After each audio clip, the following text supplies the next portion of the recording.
Vamos já meditar então na palavra de Deus, meus irmãos. Hoje nós vamos falar, meus irmãos, sobre Esther, uma rainha altruísta. Estamos na lição de número 4 deste nosso manual, a natureza do caráter cristão. Vamos ler em Provérbios, capítulo 31, e o versículo 10, diz assim: mulher virtuosa, quem a achará? O seu valor excede o de rubins. Mulher virtuosa, quem a achará? O seu valor muito excede o de rubins. Pode se assentar, por favor, e aplaudir a palavra de Deus. Há alguém que já disse em algum momento que a Bíblia é machista, que o cristianismo tem uma tendência machista. Mas quem fala isso certamente conhece a Bíblia de forma bem limitada. Na verdade, meus irmãos, por muitas vezes vemos a Bíblia enaltecendo a figura feminina. E um exemplo desses está aqui em Provérbios 31, versículo 10, onde o autor desse texto está fazendo menção a respeito da mulher de uma forma muito especial, chamando ela de mulher virtuosa, colocando a mulher como alguém que pode ter ótimas virtudes e que o seu valor é um valor excelso, é um valor grande. Poderíamos continuar esta leitura aqui em Provérbios e veríamos tantas qualidades que são dadas à mulher virtuosa, porém não é o foco da nossa aula de hoje. Queremos falar sobre Esther. Pelo que vemos na história de Esther, ela se enquadra nos critérios da mulher virtuosa. Podemos ver em Esther a figura de uma mulher que fez a diferença em seu tempo. E como eu disse, a Bíblia ela traz exemplos de fé, tanto de homens como também de mulheres. E nós vamos estudar aqui não apenas a vida de Esther, mas também de outras mulheres na Bíblia, que certamente são exemplos para nós nos dias de hoje, que trazem a configuração do caráter cristão. E a nossa aula hoje vai estar basicamente em torno dessa ideia, que os que confiam no Senhor são vitoriosos, mesmo diante de circunstâncias desfavoráveis. Era o que estava acontecendo com Esther. Vamos entender a história dela, o quadro em que ela estava inserida, o cenário que ela vivia e como Deus deu vitória para Esther, não apenas para ela, mas para aqueles que estavam também à sua volta. Temos 3 objetivos aqui em nossa aula. O primeiro dele é descrever o contexto histórico do tempo de Esther. Segundo, explicar o sentido moral de altruísmo. E por fim, apreciar o altruísmo como uma virtude necessária ao cristão. Já vamos entender o que é altruísmo. Mas antes disso, eu quero ler com os irmãos o texto bíblico da nossa leitura em classe. Esther, capítulo 3, versículo 12 e 13, e depois também capítulo 4 e os versículos 13 ao 17. Diz assim o texto: então chamaram os escrivães do rei no primeiro mês, no dia 13 do mesmo, e conforme tudo quanto Amã mandou, se escreveu aos príncipes do rei e aos governadores que havia sobre cada província, e aos principais de cada povo, a cada província segundo a sua escritura, e a cada povo segundo a sua língua. Em nome do rei Assuero se escreveu, e com o anel do rei se selou, e as cartas se enviaram pela mão dos correios a todas as províncias do rei, que destruíssem, matassem e lançassem a perder a todos os judeus, desde o moço até ao velho, crianças e mulheres em um mesmo dia, a 13 do 12º mês, que é o mês de Adar, e que saqueassem o seu despojo. Agora Ester, capítulo 4, versículos 13 ao 17. Então disse Mardoqueu que tornassem a dizer a Ester: não imagines em teu ânimo que escaparás da casa do rei mais do que todos os outros judeus. Porque se de todo te calares neste tempo, socorro e livramento de outra parte virá para os judeus, mas tu e a casa de teu pai perecereis. E quem sabe se para tal tempo como este chegaste a este reino? Então disse Ester que tornassem a dizer a Mardoqueu: vai e ajunta a todos os judeus que se acharem em Susã, e jejuai por mim, e não comais nem bebais por 3 dias, nem de dia nem de noite, e eu e as minhas moças também assim jejuaremos, e assim irei ter com o rei, ainda que não é segundo a lei, e perecendo, pereço. Então Mardoqueu foi e fez conforme tudo quanto Ester lhe ordenou. O que nós vemos aqui, meus irmãos, é que havia uma grande conspiração contra todo o povo de Deus. Amã, o mau Amã, o ímpio Amã, pela sua ira, pela sua mágoa a Mardoqueu, ele colocou no seu coração destruir todo o povo judeu, e ele tinha a palavra do rei para isso, para selar as cartas e enviar pelas províncias para que isso fosse feito. Quando Mardoqueu sabe deste feito, ele então vai interceder a Ester, é isso que a gente leu aqui, e ele chama a atenção de Ester dizendo: olha, se você acha que vai se escapar porque é a rainha, não vai. E se você negar interceder pelo seu povo, que Ester também era judia, se você negar a ajudar o seu povo, intercedendo diante do rei, pode ter certeza que o livramento vai vir de outra parte. Olha a fé de Mardoqueu, meus irmãos. Ele não estava simplesmente confiando em que Ester era a única pessoa que poderia socorrer o seu povo. Isso que Ester era sua filha adotiva, né, prima, mas se tornou filha adotiva. Ele poderia impor aquilo no sentido que: olha, Ester, se você não fizer, eu tenho certeza que nada mais pode ser feito, então faça alguma coisa. Mas ele diz: olha, Ester, na verdade, faça isso, mas pense que isso é importante para você também, viu, Ester?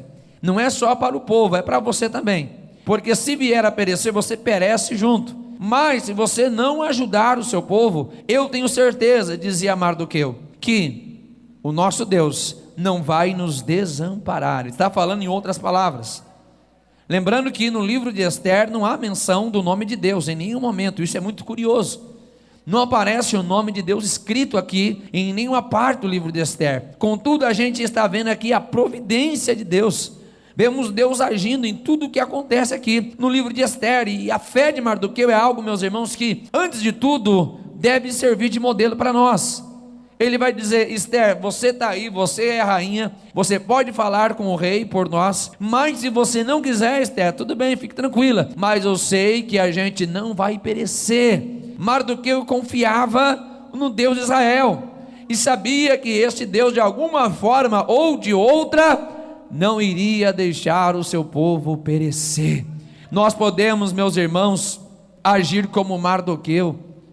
Muitas vezes a gente tem aquela visão tão limitada de onde pode vir o socorro de Deus, e a gente atribui que se não for daquele jeito que Deus fizer, nada mais vai dar certo. Não é assim que a gente faz? Até a gente diz para Deus: Senhor, olha, vou te dar uma ajuda aqui, Deus, tá bom? Ó Deus, o negócio é o seguinte, o Senhor tem que fazer desse jeito aqui para dar certo.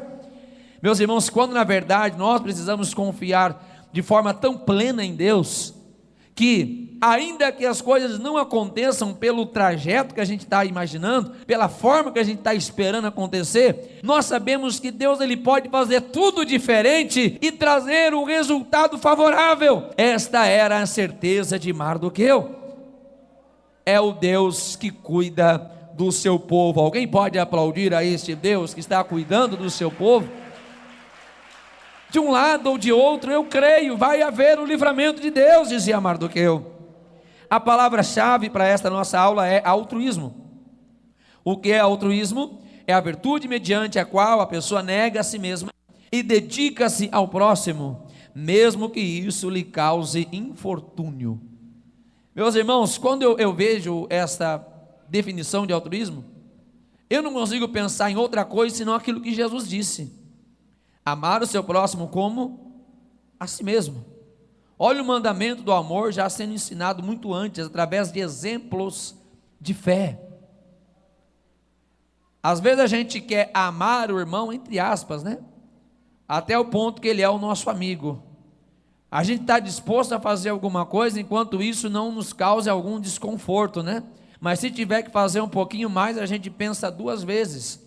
E na verdade, meus irmãos, esta nossa aula aqui, pensando na vida de Esther, é para a gente refletir nesse sentido, nesse aspecto do nosso caráter cristão, do nosso convívio com nossos irmãos, e até que ponto nós estamos dispostos a obedecer o segundo grande mandamento que Jesus ensinou. O primeiro é amar a Deus acima de todas as coisas. O segundo, Jesus disse, semelhante a este, é amar ao seu próximo como a si mesmo.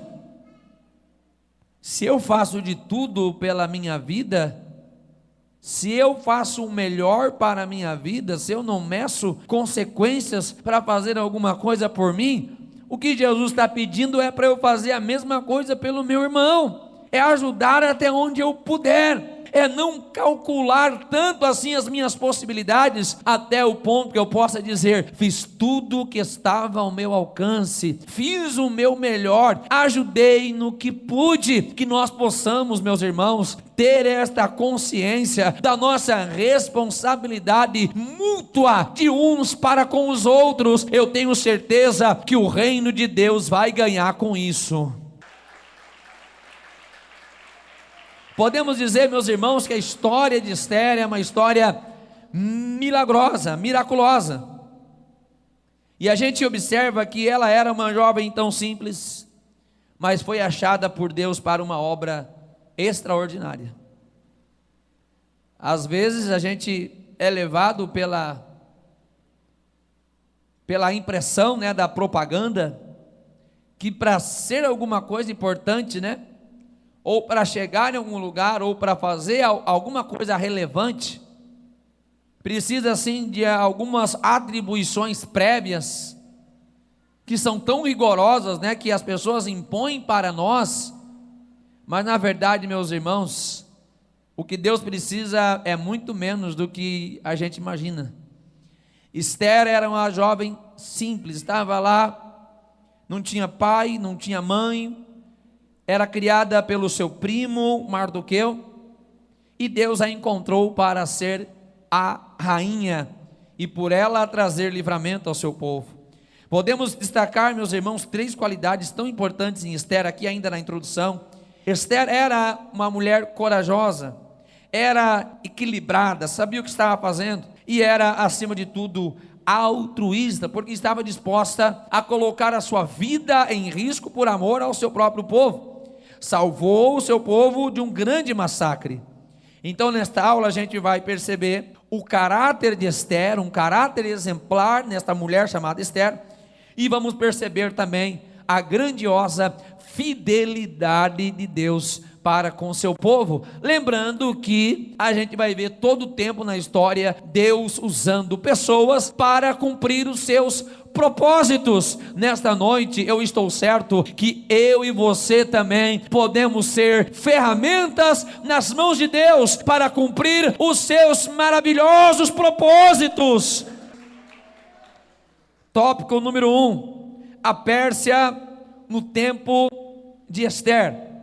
Vamos pensar um pouquinho no contexto histórico, anos de 597 a 465 a.C., lembrando que a contagem antes de Cristo, ela acontece de forma mesmo decrescente, por isso que é do maior para o maior. A gente vai ver que aproximadamente no ano 597 a.C., Judá foi invadida por Nabucodonosor, rei da Babilônia. Jeremias profetizou, muitos outros profetas profetizaram, porém o povo não deu ouvidos ao que Deus advertia, e a disciplina divina se tornou inevitável. O povo foi cativo à Babilônia, a cidade veio a ser destruída, foram levados a cativeiro, conforme nos diz, segundo o livro de Crônicas, capítulo 36, versículos 17 ao 21. No ano de 539 a.C., foram derrotados, ou melhor, os babilônios foram derrotados pelos medopérsias, e agora Israel vai estar debaixo de um novo senhorio. Babilônia é derrotada pelos medopérsas, e agora então Israel vai estar debaixo de outro senhorio, e a história vai nos contar a respeito de um rei chamado Dário Estapes. Ele vem a morrer no ano 485 a.C. Ele reinou na época da conclusão do templo de Jerusalém, conforme 2 Crônicas 36, versículo 22 e 23, Esdras capítulo 5 e capítulo 6.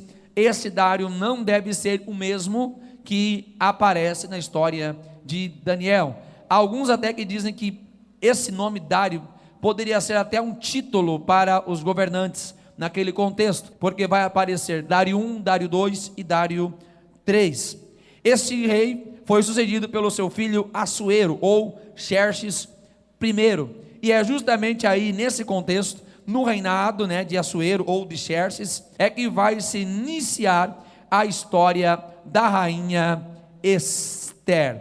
Rei Assuero, filho deste rei Dário, a Bíblia nos mostra ele como um homem poderoso, o mais poderoso no seu tempo. Ele governou o vasto império da Pérsia, desde a Índia até a Etiópia, que compreendia 127 províncias. Era um reinado gigantesco, conforme nos relata o livro de Ester, capítulo 1, versículo 1. Infelizmente, aquele rei tinha qualidades não desejáveis e também que não são exemplares a ninguém. Ele era egocêntrico e gostava de alardear, de se achar, de se exaltar pela sua grandeza, conforme vemos ainda no capítulo 1, versículos 3 e 4 de Ester, quando ele faz uma grande festa e vai chamar todo mundo para ver a sua glória, e vai chamar todo mundo para ver o seu poder, para ver o seu reino, e junto com todas as outras coisas, ele bota até a sua esposa Vaste também, para ser colocada em amostra diante dos seus amigos, diante de todos aqueles que estavam ali com ele. Ela não aceitou aquela situação, ele não concordou com o desacato de Vasti, e então vai depor ela, vai tirar ela de rainha. A gente olha a conduta de Assuero, e fica espantado. Meu Deus, como este rei é mau, como este rei é orgulhoso, querer ficar mostrando tudo o que tem para os outros. Meus irmãos, se a gente for olhar muitas das publicações que a gente faz, não é para mostrar para todo mundo o tamanho que a gente tem?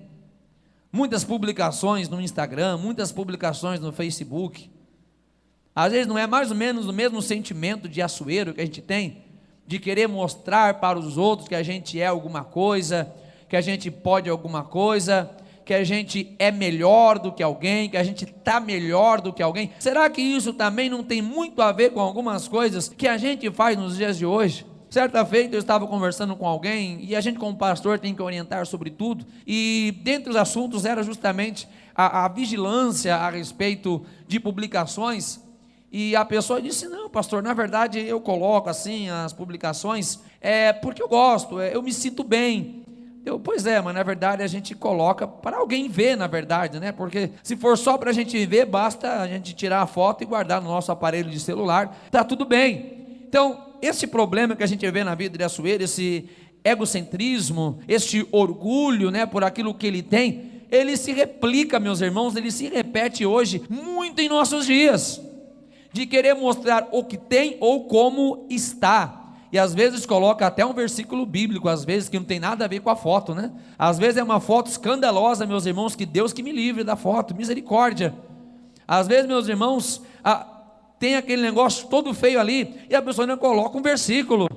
Meu Deus, misturando o santo com o profano, colocando o nome de Deus no meio de coisas imundas, imorais. Aí alguém diz: pastor, o senhor não tem nada a ver com a minha vida. Pois é verdade, não tem nada a ver com a tua vida, mas como pastor desta igreja, eu preciso orientar esta igreja, preciso orientar todos nós que estamos aqui. Eu também preciso ser orientado para que nós cuidemos, meus irmãos, das intenções do nosso coração. Provérbios 4:23, dele procede as saídas da vida, meus irmãos. Nada se faz sem motivação. Tudo que a gente faz sempre tem uma motivação, e esta motivação está escondida aqui no nosso coração. É para a glória de Deus que a gente está fazendo isso? É para glorificar o nome do Senhor Jesus? Ou é para alguém ver aquilo? Ou é para alguém enxergar aquilo? Eu já vi isso acontecer muitas vezes. Não, pastor, aquilo eu coloquei mesmo só porque tinha algumas pessoas aí e tal, aí eu precisei mandar aí uma indireta. Meus irmãos do céu, eu acho que a gente não precisa disso, meus irmãos. Eu acho que a gente não precisa de absolutamente nada disso. Somos satisfeitos com aquilo que Deus nos deu, e tudo que nós precisamos é agradecer a Ele pelo que Ele nos deu, pela vida que nos deu, pela família que nos deu. Se temos ou não temos, graças damos ao Senhor, e nada é motivo de nós nos orgulhar, de nós nos exaltar, de querer fazer propaganda, de querer competir com os outros, para querer dizer: eu estou melhor. Sendo que, meus irmãos, na verdade, deixa eu abrir um parênteses aqui, já desviei um pouquinho o foco, mas abrindo um parênteses, porque esse é um problema rotineiro em nossos dias. Na verdade, eu como cristão, eu não tenho que querer estar melhor do que o meu irmão. A Bíblia diz que eu preciso desejar ver o meu irmão melhor do que eu. É ou não é? É isso que a Bíblia ensina sobre o amor mútuo, sobre o amor ao próximo. A Bíblia vai nos dizer: tenhai os outros em maior estima. Então, meus irmãos, talvez a gente está caminhando na contramão. Talvez a gente está indo no sentido contrário da palavra de Deus. Então o meu desejo é estar bem, sim, eu posso querer estar bem, mas desejar ver o meu irmão ainda melhor do que eu. Se eu estou bem, eu desejo muito mais do que eu tenho ao meu irmão. Isto é ser cristão, isto é servir a Deus, isto é evangelho. Não é competição. Meus irmãos, a competição vai ficando tão baixa, meus irmãos, tão baixa, tão baixa. Um vai lá, publica algo meio que imoral, outro vai lá e é mais imoral ainda. Vai alguém lá, publica foto com roupa indecente, e vai o outro ou a outra e diz: não, eu sou mais indecente ainda. Meus irmãos, que Deus tenha misericórdia de nós, meus irmãos, que Deus tenha misericórdia de nós. Que Deus tenha misericórdia de todos nós, meus irmãos. Que a nossa alegria seja em ser santo. Que a nossa alegria, o nosso motivo de regozijo, seja de viver separado para Deus e de motivar outras pessoas também a serem santas diante de Deus. Que Deus nos livre desta competição maligna. Agora temos aqui a figura de Amã, o homem que foi elevado por Assuero como segunda pessoa mais influente do reino. E tem gente, meus irmãos, que não sabe lidar com poder, não. Alguém já disse: para conhecer alguém, dá poder. Aí você vai conhecer. É só dar poder. Meus irmãos, infelizmente, Amã era o tipo de gente, como a gente vê muito nos dias de hoje, que não sabia lidar com o poder. Na verdade, o poder não corrompe as pessoas, o poder revela quem são as pessoas. Não é que o irmão era humilde assim, aí de repente se exaltou porque foi promovido. Eu já contei para vocês, irmãos, a história do irmão José da Silva. Eu já contei, mas acho que vou contar de novo, que vocês já se esqueceram. Sabe que pastor tem o costume de repetir as histórias, né? Mas eu lembro que faz uns 2 anos que eu contei a história aqui do José da Silva, vou contar de novo. Tinha um irmão na igreja que todo mundo olhava para ele e ficava admirado com tamanha simplicidade. Mas ele era simples demais. sempre aquele mesmo terno assim, sabe? Sempre aquele terninho judiado assim, amassadinho assim, aquela gravata de bolinha, sapato sempre empoeirado, com o bico aberto na frente, sabe, aquela pessoa simples demais. Pai Senhor, Pai Senhor. O pessoal chamava ele de Zezinho, sabe, uma forma carinhosa. A gente não tem esse costume de colocar um diminutivo, né? E todo mundo chamava ele, irmão Zezinho, Pai Senhor, Pai Senhor, Pai Senhor. Aí o pastor falou, irmão Zezinho é uma bênção, a gente vai promover ele, eu preciso de alguém humilde, para colocar na tesouraria da igreja. Irmão Zezinho, o senhor aceita ser o tesoureiro da igreja? Sim, pastor, claro, é de Deus. Amém. No dia seguinte, meus irmãos, lá chega o irmão Zezinho na igreja, mas já não era o mesmo. Parece que ele tinha um paletó novo guardado em casa, esperando esse momento, gravata nova, sapato, bico fino, e aquela bolsa assim, vai chegando na igreja assim. Engraçado que antes ele andava assim, aí ele chegou na igreja assim, segurando a bolsa assim, aquele espaço assim, bem largo assim. Aí alguém olhou assim, encostou, reconheceu o irmão Zezinho, e olhou bem, Pai Senhor, irmão Zezinho. Ele, Zezinho não, José da Silva. Meus irmãos, será que a gente não é igual ao irmão Zezinho? Será que a gente não é humilde, enquanto a gente está numa posição que não tem destaque? Mas na hora assim que a gente tiver uma oportunidade, na hora que Deus nos abençoar, na hora que Deus cumprir a promessa, será que a gente ainda vai ser alguém humilde? E repito, né, humildade não é só roupa, né?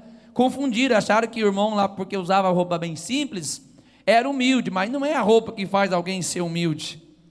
Tem gente que quase nada tem e é orgulhoso, é arrogante. E tem pessoa que tem bastante e é super humilde. Que nós possamos, meus irmãos, sondar o nosso coração, para que isso não esteja escondido dentro de nós. Que nós possamos avaliar o nosso coração. De repente, dentro de nós a gente tem tudo isso, ganância. De repente dentro de nós tem tanta sujeira lá, que é só questão de tempo, só questão de oportunidade.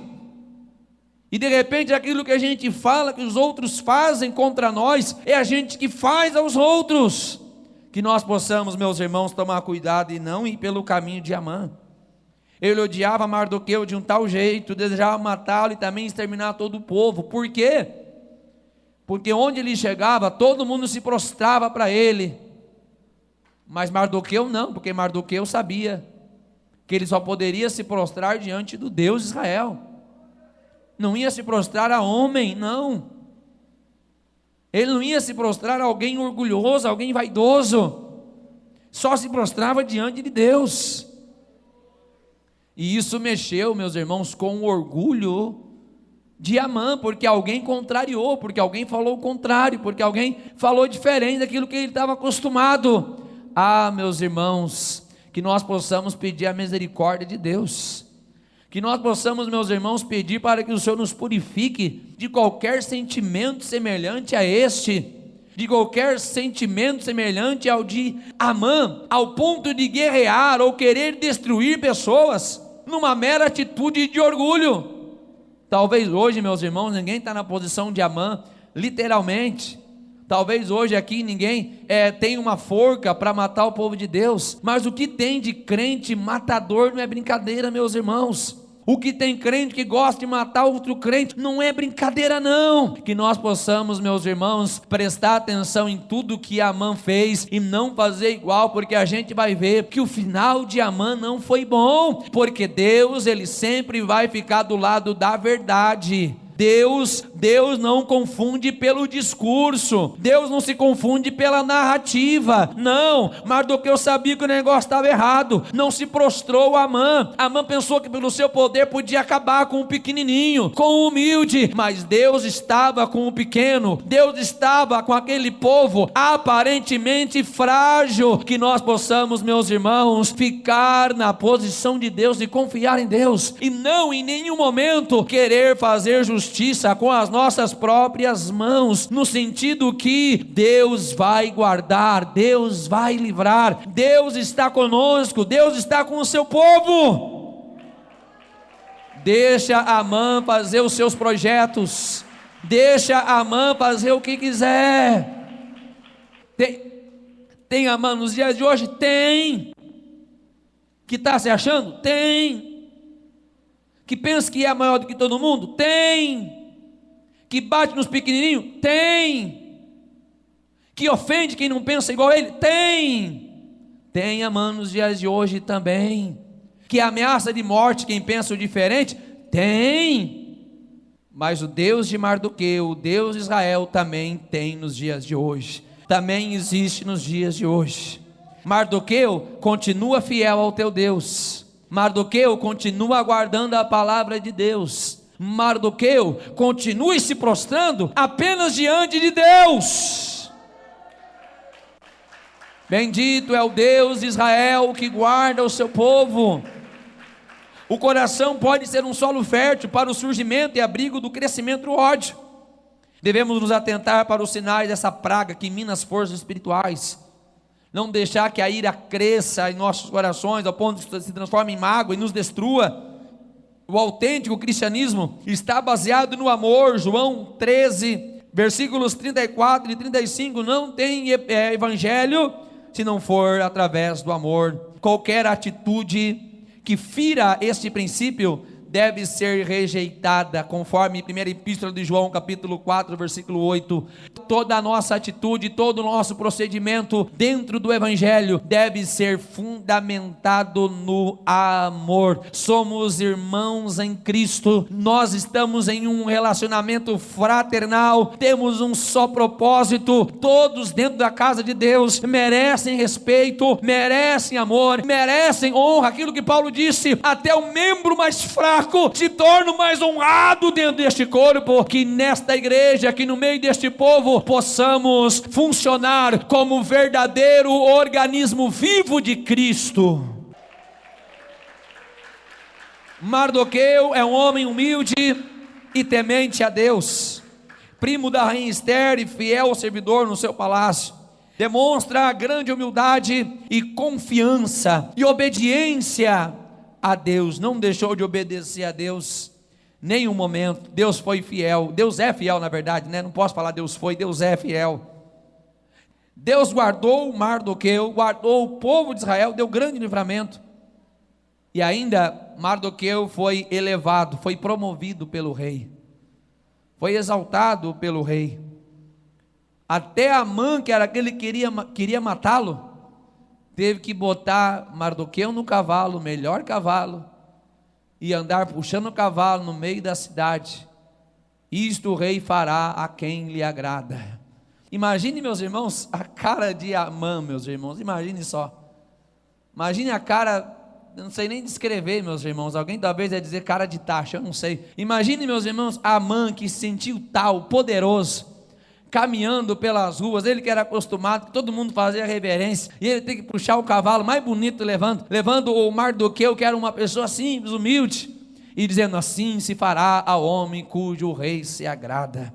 E por fim, quem foi elevado foi Mardoqueu. Mas mesmo assim, meus irmãos, olha a diferença de postura. Amã se orgulhou e queria matar todo mundo. Mardoqueu continuou humilde. Ele não exigia a glória que lhe era devida, mesmo sendo exaltado. E ele retornou ao seu trabalho cotidiano, conforme Esther capítulo 6, versículo 11 ao 12.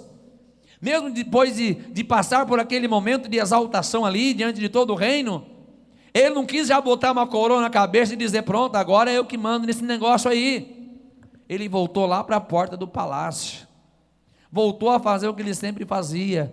Meus irmãos, tudo que nós temos no reino de Deus, todas as dádivas, todos os dons, eles não são nossos. Se você tem algo aí na sua vida especial, foi Deus que te deu. Está lembrado da parábola dos talentos? É tudo cedido, é tudo emprestado, meus irmãos. Não tem nada no que a gente possa se gloriar. Paulo diz que a única coisa que ele podia se gloriar era na cruz de Cristo.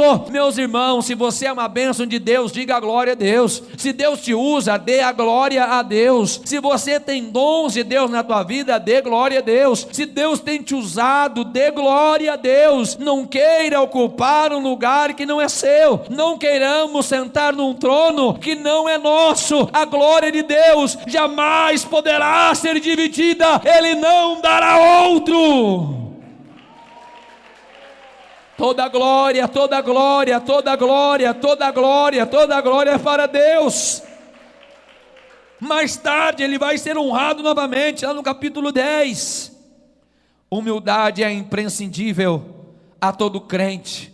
Mateus 5,3 vai dizer: bem-aventurados os pobres de espírito, porque dos tais é o reino de Deus. Humildade, simplicidade. Não querer reivindicar a glória, o poder, a posição para si. Meus irmãos, tem gente que, já falei, misericórdia, se pisar no dedinho, minguinho do pé, você já vai ver a fera que aquilo vira, meus irmãos. A misericórdia. Misericórdia, meus irmãos, temos que ser mansos, temos que ser humildes, porque é assim que nós aprendemos com o nosso Senhor Jesus Cristo. Salmo 138, versículo 6 diz que Deus é excelso, mas Ele olha para os humildes, e os soberbos Ele conhece de longe, ou seja, os soberbos Ele descarta.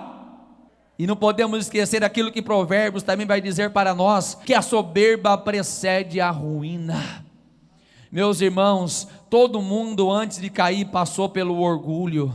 Todo mundo antes de cair passou pela arrogância. Todo mundo antes de cair perdeu-se na vaidade pessoal. Meus irmãos, meditemos nesta verdade aqui nesta noite. Aprendamos a ser mais humildes com o nosso Senhor Jesus. Observamos o exemplo de Mardoqueu, que mesmo sendo elevado, seu coração não foi junto não. Ele foi, mas o coração ficou ainda com o mesmo sentimento de servo, mesmo sentimento humilde. Se um dia Deus te exaltar, se um dia Deus te levantar, se um dia Deus te colocar em lugares altos, não se esqueça de onde Deus te tirou, e que foi tudo Ele, foi Ele que fez tudo, foi Ele que cumpriu a promessa. Não deixe teu coração se perder. Aspectos do caráter de Esther. Primeiro, obediência. A Bíblia engrandece a obediência dos filhos aos pais, Efésios 6, 1 ao 3, Mateus 15, 4. Ela era órfã, conforme seu livro, capítulo 2, versículo 15, mas ela obedecia o seu pai adotivo, que era Mardoqueu. Podemos observar um momento muito claro em que ela obedece Mardoqueu, quando em Esther 2, versículo 10, ele dá a ordem para que ela não diga a sua procedência, a sua raça, sua nacionalidade, pois ele sabia que isso poderia gerar um preconceito contra ela, e ela ser desclassificada ali das eliminatórias, né, das novas mulheres, ou da nova mulher do rei. Então ele diz: olha, não diga de onde você vem, fica calada. E ela obedece. Versículo 20 vai dizer que ela obedeceu exatamente aquilo que Mardoqueu lhe disse. E mesmo depois de casada, já depois que ela já era rainha, nós vemos ainda ela honrando Mardoqueu, porque ela atendeu o pedido para livrar seu povo do extermínio, consciente dos sérios riscos que correria. Então observe, Esther, esta mulher tão grandiosa, é exemplo de obediência. A Bíblia é clara sobre a importância da obediência, e eu sempre digo isso para o meu filho, Julinho, todo mundo conhece, é uma benção, meu filho. Eu digo para ele: meu filho, se você não aprender a obedecer o seu pai, você nunca vai obedecer a Deus. Esta é a verdade. Por isso que a Bíblia insiste tanto sobre o valor da obediência e da honra aos pais, porque é o primeiro lugar que alguém vai aprender sobre honra, sobre obediência. Eu digo: meu filho, você primeiro mostra que você ama o seu pai, obedece seu pai, sua mãe, seus pais. Aí então você vai demonstrar também que você está amando a Deus. Por isso, meus irmãos, a Bíblia é clara nesse sentido, sobre o valor da honra aos pais. Nós tivemos já aula aqui sobre isso, mas nunca é demais a gente lembrar disso, Tem gente, principalmente, né, nas idades mais novas, jovens, adolescentes, que pensam que vão se dar bem se rebelando contra o pai, se rebelando contra a mãe. Biblicamente falando, não há sucesso verdadeiro, não sucesso no prisma humano, mas jamais haverá sucesso verdadeiro estando em desobediência, desonrando seu pai e sua mãe. Esther era exemplo desta obediência. A independência e as novas funções exercidas pelos filhos na sociedade não os impedem de respeitar seus pais, nem tiram dos pais a responsabilidade de admoestá-los. Observe, mesmo Esther estando lá já, concorrendo, né, para ser a nova rainha, lá foi Mardoqueu, adverti-la sobre como ela deveria proceder, e ela recebeu a instrução de Mardoqueu.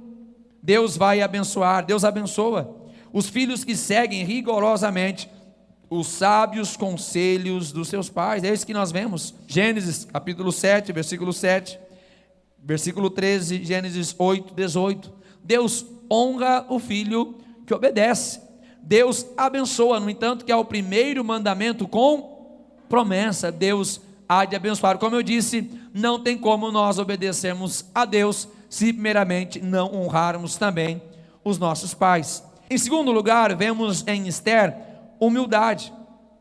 Esther, ela estivera aos cuidados de Hegai, que era um eunuco responsável de cuidar ali das mulheres que estavam em observação para passarem pelo teste de rainha, de nova esposa do rei.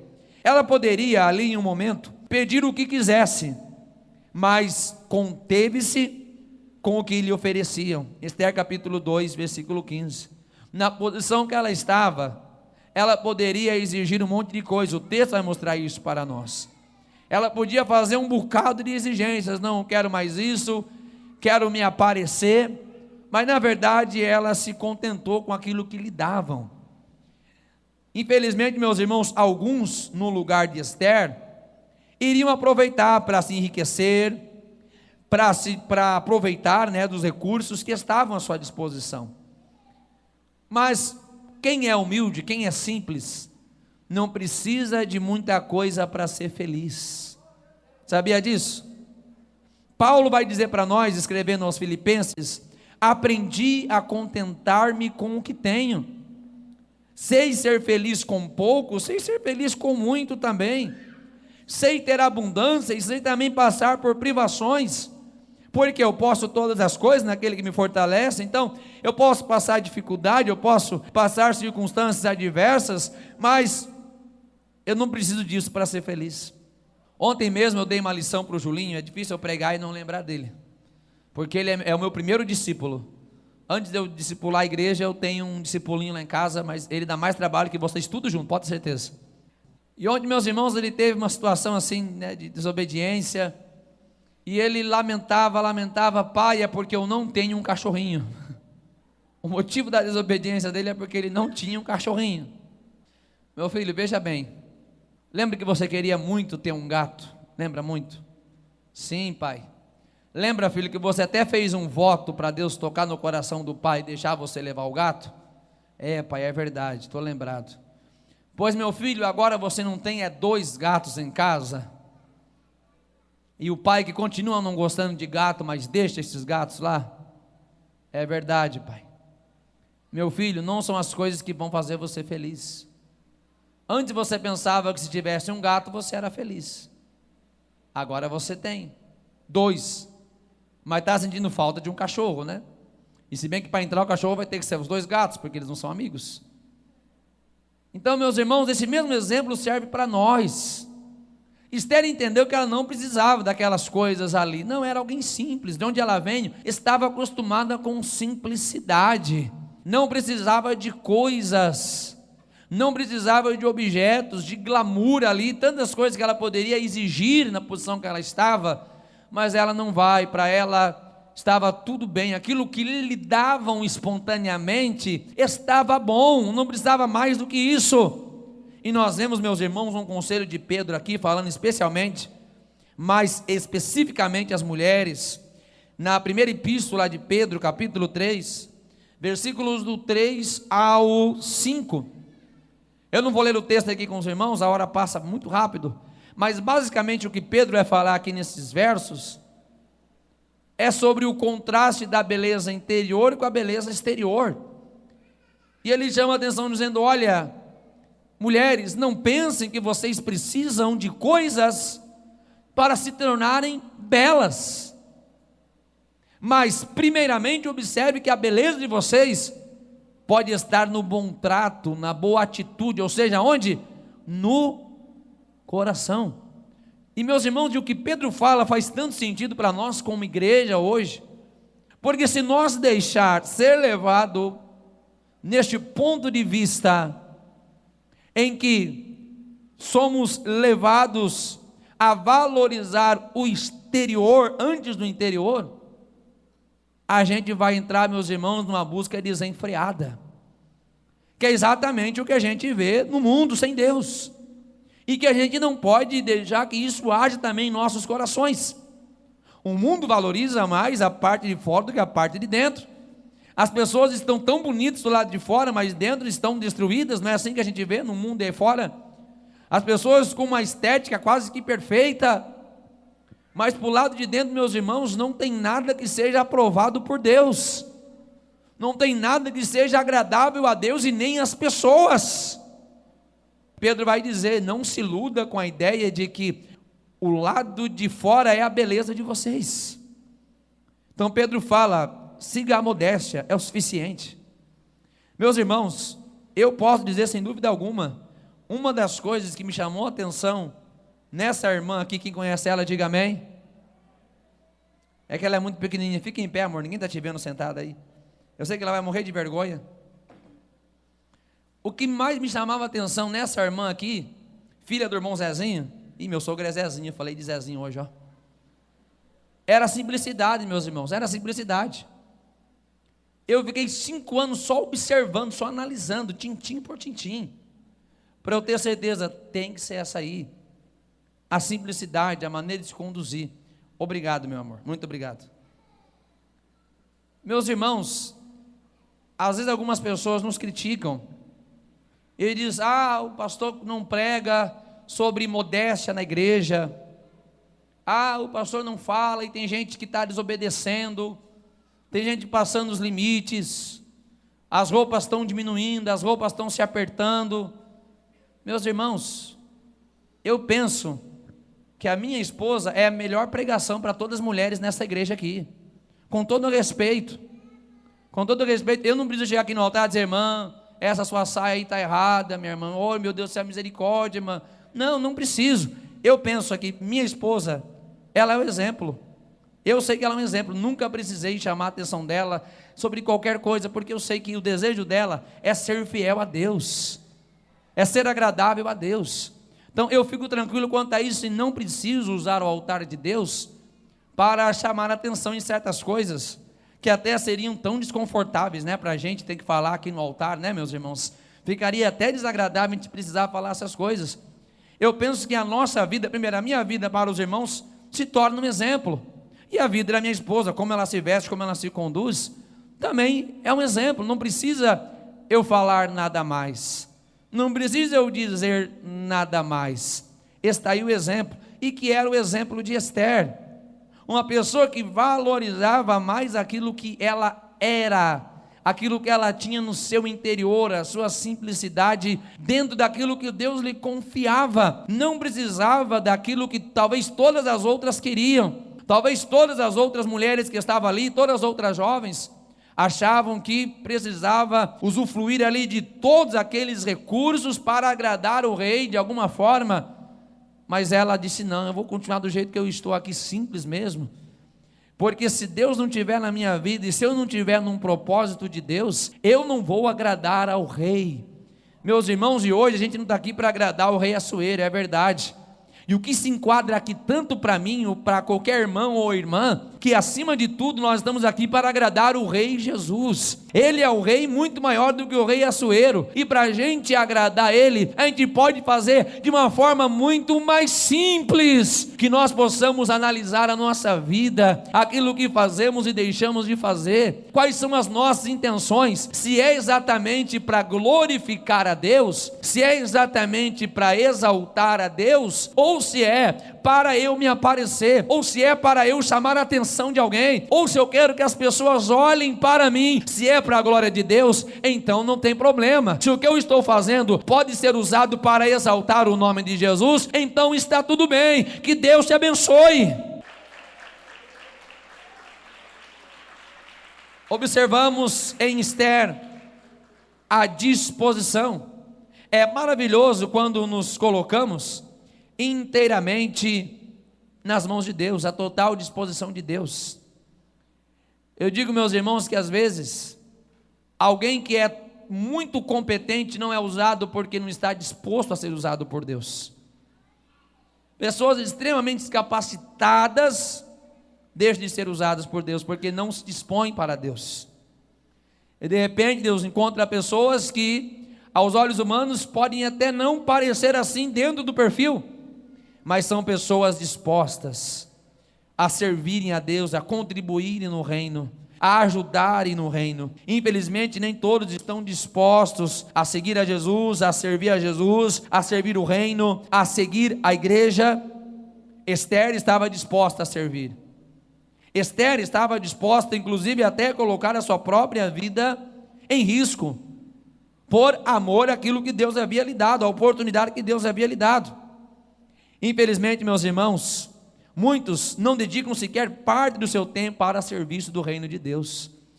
A grande pergunta é: qual é a medida que nós temos sido dispostos à obra de Deus, ao serviço de Deus, ao reino de Deus?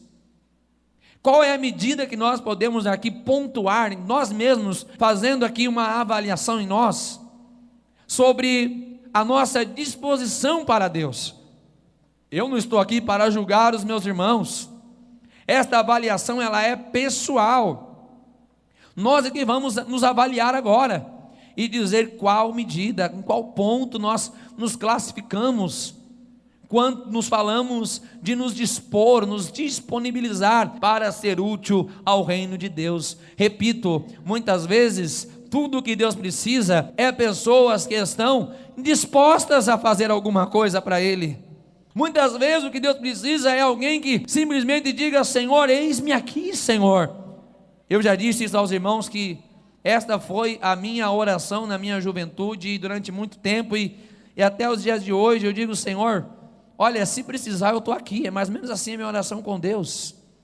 Nunca orei de forma específica para Deus, pedindo que Ele me colocasse em algum lugar ou em outro lugar, e também nunca pedi para que ninguém fizesse isso. A minha única oração para Deus sempre foi: Senhor, se o Senhor precisar de mim para alguma coisa, e o Senhor achar que eu posso ajudar em alguma coisa, Senhor, eu quero fazer a Tua obra. Meus irmãos, a disposição para Deus, ela tem um valor muito grande. Deus encontra pessoas dispostas e vai capacitando, está entendendo? Deus encontra pessoas dispostas, que estejam prontas para serem moldadas por Ele, e vai capacitando e começa a usar. Se nesta noite Deus encontrar pessoas dispostas para servi-lo, pessoas dispostas a dedicar o seu tempo para Deus, estejam dispostas a ganhar almas, dedicar tempo para ganhar almas para Deus, eu tenho certeza que você será usado de uma forma gloriosa nas mãos de Deus.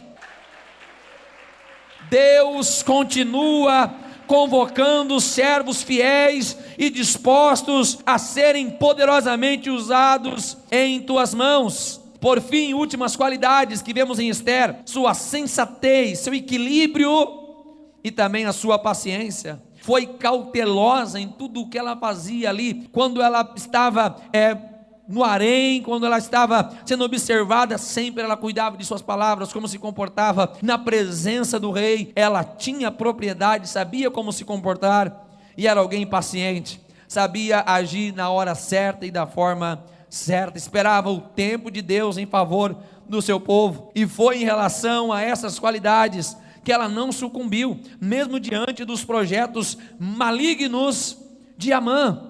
E como a Bíblia nos fala, meus irmãos, sobre isso, Provérbios capítulo 14, versículo 31, o rei tem seu contentamento no servo prudente, mas sobre o que procede indignamente cairá o seu furor. Que possamos, meus irmãos, aprender também essas qualidades tão maravilhosas, tão importantes para a nossa vida. Muitas vezes a gente quer ser mais rápido do que Deus para as coisas. Muitas vezes, meus irmãos, a impaciência nos torna imprudente, e a gente começa a fazer o que Deus não quer que a gente faça, e aí começa a dar tudo errado, e a gente procura um culpado, quando na verdade nós não soubemos entender o tempo de Deus. Que possamos, meus irmãos, fazer a parte que nos concede, e o restante aí é com Deus. Eu e você vamos fazer a nossa parte, temos responsabilidades, mas vai chegar um ponto, aí é com Deus. Deixa Deus trabalhar, deixa Deus agir. Terceiro ponto da nossa aula, para nós concluirmos: como lidar com situações adversas. E vamos destacar aqui apenas duas qualidades na vida de Ester. Primeiro, oração. Colossenses capítulo 4, versículo 2: perseverar em oração, velando nela em ação de graças diante do Senhor. Tiago capítulo 5, versículo 17, todos nós conhecemos: orai sem. É para a gente orar às 24 horas? Não, não é possível, se bem que tem crente que às vezes fica falando à noite quando está dormindo, né? Mas, meus irmãos, orar sem cessar, meus irmãos, é orar em todas as circunstâncias, é ter vida dedicada de oração, é orar a Deus em todo o tempo. Nós vemos, meus irmãos, o poder da oração, poderíamos dar muitos exemplos. Aqui temos dois exemplos para comentar com os irmãos. Primeiro, vemos Deus mudando a história de um povo. Jonas capítulo 3, versículo 10, quando o povo se humilhou em oração e também em contrição de espírito, de coração, vemos que Deus ele mudou a história daquele povo, que seria destruído, conforme Deus ordenou ao profeta Jonas, que pregasse, anunciasse a destruição. Quando o povo se humilhou, Deus mudou o final da história. A mesma coisa aconteceu ali também, em Ester capítulo 9, quando o povo atendeu ao chamado de Ester para se humilhar diante de Deus, Deus concedeu graça, e o povo foi livre de todo o desígnio maligno de Amã. Pode mudar também a história e o futuro de uma pessoa, conforme Isaías 38, versículo 5, a história do rei Ezequias, que recebeu a sentença de Isaías que ia morrer. A palavra de Isaías foi: Ezequias, vim aqui só para te falar que você vai morrer, tá bom? Só isso, nada mais. Imagina a pregação dessa. Imagine, nada leve essa mensagem aí, esse recado, né? Tem uns irmãos que gostam de receber recado, né? Às vezes irmãos vêm receber oração e termina a oração, o irmão continua olhando assim para a gente. E aí, pastor, Deus não falou nada? Imagine se Deus mandar entregar o recado igual de Isaías: você vai morrer, só isso. Aí o irmão vai dizer: não é de Deus essa profecia, não é de Deus, é da carne. Mas se for bênção, aí é de Deus, né? Ou gostei desse pregador aí, só prega bênção para mim. Meus irmãos, a mensagem de Isaías para o rei Ezequias foi essa: arruma tua casa, ajeita as coisas aí que tum. Tem gente hoje, como eu disse, que ia implicar com o profeta e dizer que o profeta que estava errado. Mas Ezequias reconheceu que ele precisava realmente daquela palavra, era verdade, a casa dele não estava em ordem. E ele vai se humilhar, diz a palavra de Deus, que ele vai virar o rosto para o outro lado da parede e vai se humilhar a Deus. Vai se humilhar a Deus, vai clamar a Deus, vai dizer: Senhor, lembra-te que um dia eu andei reto na tua presença.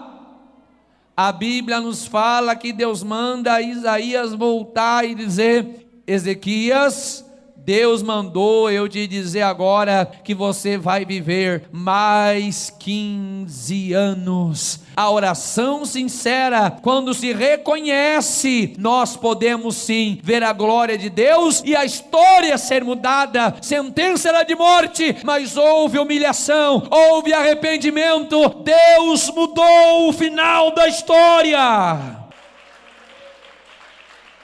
Se a gente quer receber recado bom de Deus, então tem que se humilhar. Se a gente quer receber recado de bênção, então tem que se humilhar. Faz como Ezequias, vira o rosto para o outro lado e se humilha na presença de Deus. Através da oração, Deus se faz conhecido, Deus revela os seus propósitos para nós. Jeremias 33:3, Deus promete revelar coisas maravilhosas para nós através da oração. Meus irmãos, como eu tenho pregado aqui nesses quase 4 anos, Deus quer mostrar coisas grandes, e não é só para o pregador não, é para cada um de nós.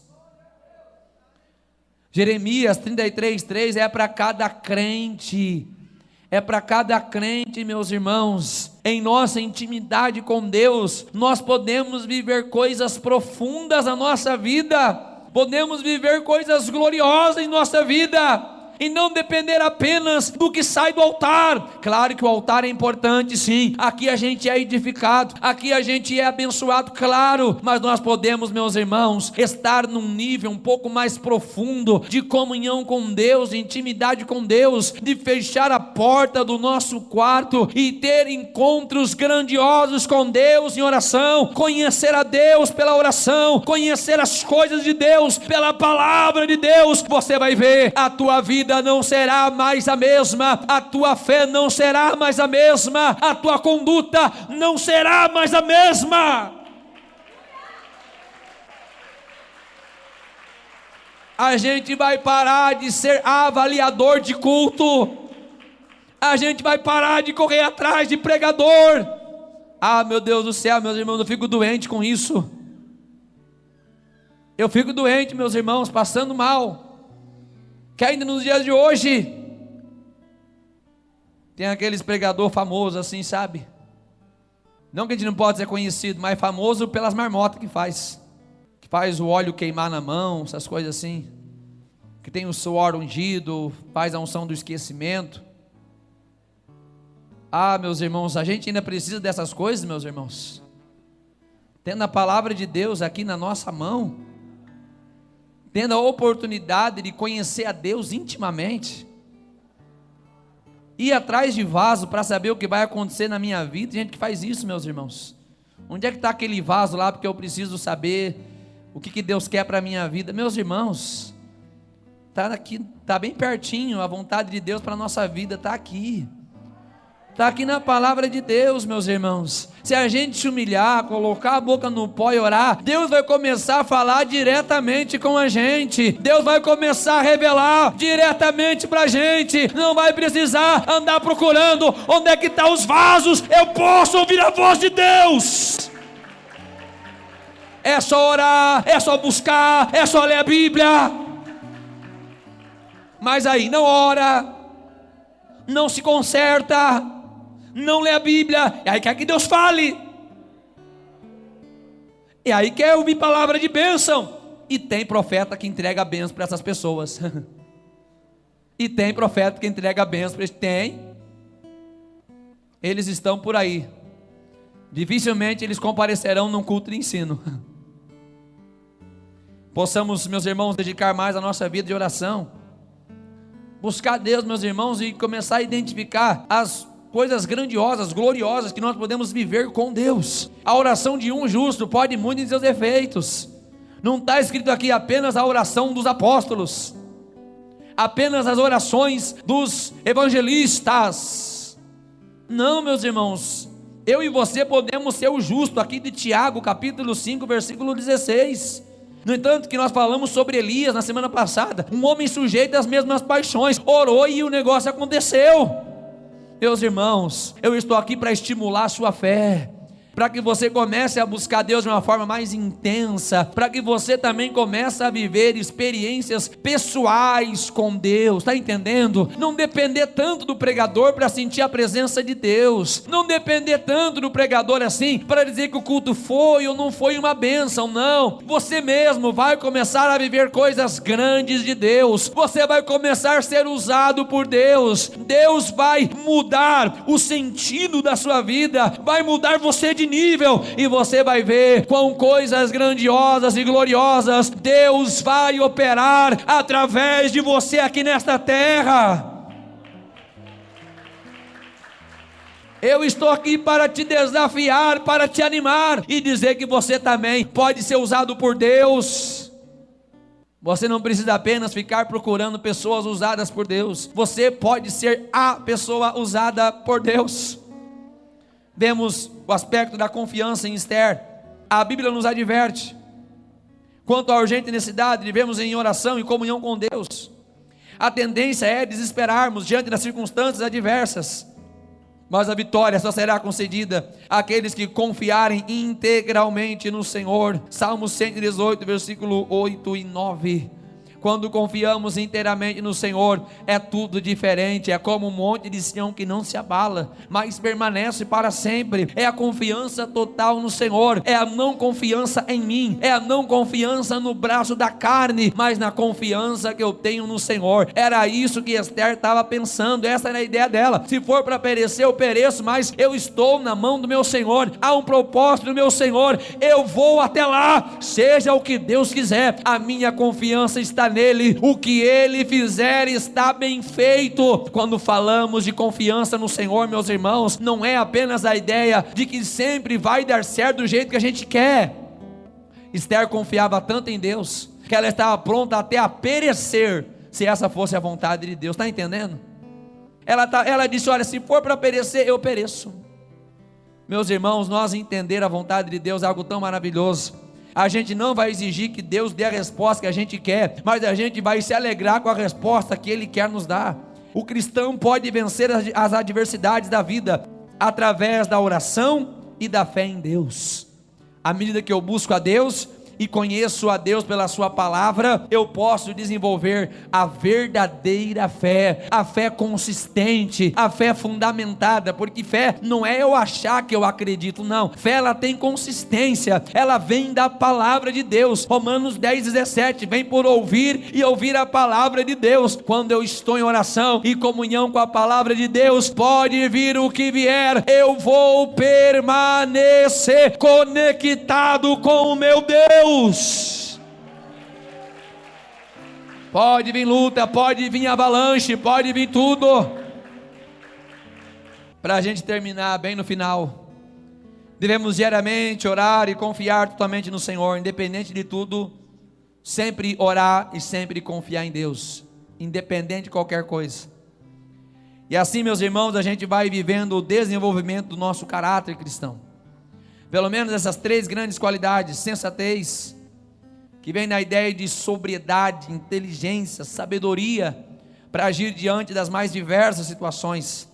Também a paciência, meus irmãos, no mundo tão corrido, tão imediatista que nós vivemos, precisamos aguardar e deixar Deus trabalhar quando é hora de Ele agir por nós.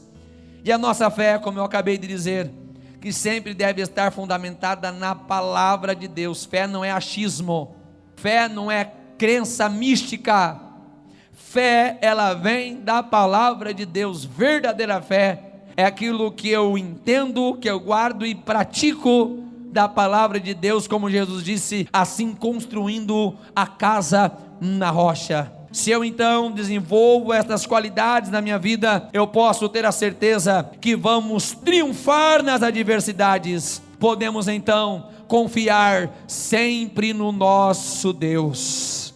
Amém, meus irmãos? Alguém pode aplaudir a palavra de Deus? Fica todos em pé em nome de Jesus. Gostaria de saber se porventura tem alguém que você deseja entregar a tua vida para Jesus. Tem alguém? Rapidamente, alguém queira reconciliar com Jesus? Se tiver, levante a mão, vem para cá, porque temos que ir embora. Alguém, você quer entregar a tua vida para Jesus? Alguém, você quer reconciliar? Alguém, você está afastado do Evangelho? O convite é claro. Todos aqui já são salvos, todos já são de Jesus.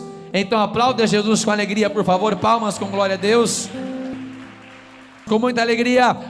Paz do Senhor Jesus, paz do Senhor Jesus, e paz do Senhor Jesus. Que Deus abençoe, meus irmãos. Obrigado pela sua presença. Vão todos com Deus.